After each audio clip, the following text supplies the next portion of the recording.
Hi guys, welcome back to Curtis Corby Squash. A very different vlog today. We're going to go through my progress about the targets I gave you at the start of these videos, and also talk about the return of MOSTAFA ASAL. First, I'm going to quickly talk to you about my progress so far with the squash season. We are now into I think it's 4 games I've played this season. Played 3, lost 1. However, my target is getting smaller and smaller and smaller. I set myself a target of 6,000 to hopefully get to by Christmas or end of season, and I'm well on track to be doing that. So as you can see, looking through my squash levels, I've had some really good wins today. The first match of the season was a bit of a struggle against a guy called Keith, who was actually lower squash levels than me at the time. So unfortunately, because he took me to 5, my squash levels went down a couple of percent for that one, so it was a little bit set back to start, but a 5-setter win for the first game of the season, so good confidence physically to go into the next game.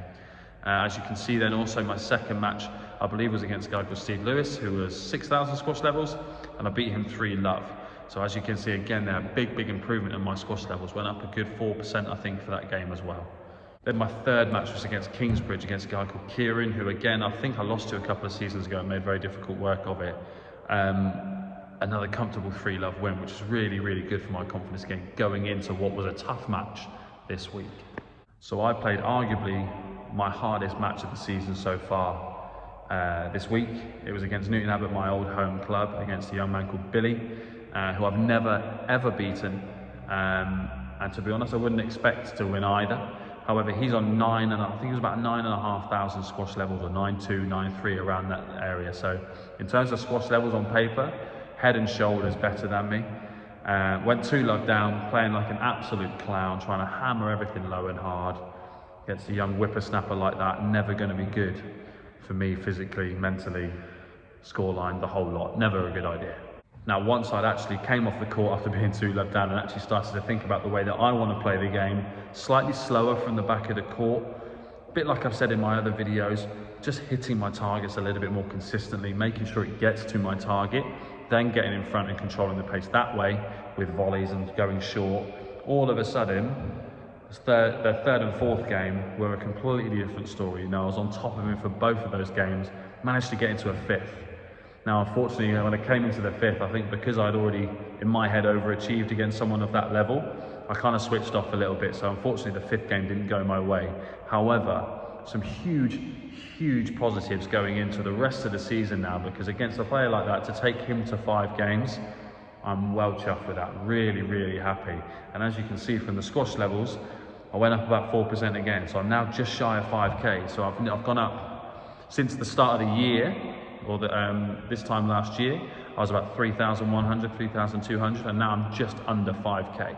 So honestly, really happy with the progress I've made so far this season. And yet again, another controversial return for the big man himself. I'm going to dive into my opinion on kind of what happened at the Grasshopper Cup, and kind of go through a few clips and talk about kind of what I think happened in that match against Masotti, and try and hopefully get your opinion. So comment down below on your opinions of what happened if you saw it, or if you watched this video and have an opinion yourself. Don't be afraid to give me a comment down below. Now, if you take a look at this initial kind of view of the movement, you can actually see from the overhead and from the kind of behind where the referee can see effectively, it really does look like that MOSTAFA has literally just stuck that right leg right out in front of Masotti. And that was my initial thought when I saw it. I literally saw the replay and thought, my God, MOSTAFA, what are you doing? And then actually looking at this view, which is front on, it completely changed my view of the situation. And you can see why Masotti actually then in his interview afterwards backtracked on it a little bit as well. You can actually see here, look, that what he's done is all he's done is move back to the middle. Yes, all right, he's had a little look, but he's moved back to the middle of the court. And as Masotti's gone through, he has caught Asal's calf, which then causes this really huge exaggerated movement from MOSTAFA's leg, which makes it look like he's stuck his leg out. Looking at the match, I've watched the whole match, I honestly don't see that much of an issue with that movement. It's a tricky one, isn't it? Because unfortunately for MOSTAFA, the behaviours of him up to this point on the tour have led to decisions like this happening more and more.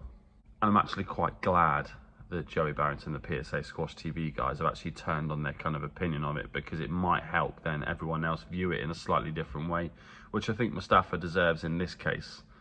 Mustafa in this tournament especially has made it look like he's made a real effort just to play as clean as he can, without as much interference as possible. He's going through a lot of interference. Unfortunately, he's going to have to battle players and referees' opinions of him already that he has generated. I'm fully aware of that. But he's trying. You know, I think he is good for the game overall. I just think he's got to learn that he can't behave the way he has done up to this point. But for me, positive signs on his first return. So all in all, really happy with the progress that I've made so far in terms of squash levels. The game is coming together really nicely as well. So just a short video, as you can see today, to go through the return of the big man himself, Mustafa Asal, and obviously giving you a bit of progress in terms of my squash. I'm now going to start to dive into a little bit more about kind of what I'm trying to work on throughout the next few videos, tracking my progress as a player, what I'm working on in solo, coaching, and in matches as well. I've got a tournament this weekend, which is really good, so I'm looking forward to that. Some really tough matches in there again, and I'll be documenting the whole weekend, before a match and straight after the game, to give you a bit of analysis on what's going on there, how I've got on, and what I'm going to work on through the weekend. So yeah, I will speak to you soon, and I'll let you know how I've got on over the weekend. Again, thank you for watching. Again, thank you for subscribing as well. That subscriber count is going up really nicely. If you help me reach 500 subscribers, keep sharing, keep subbing away, keep posting it, you know, do whatever you can do to get this channel out there, because it's doing really well and I'm really happy with the progress. Help me out, get to 500, and there'll be a big giveaway of 500 subs. So again, thank you for watching, and I'll see you next time.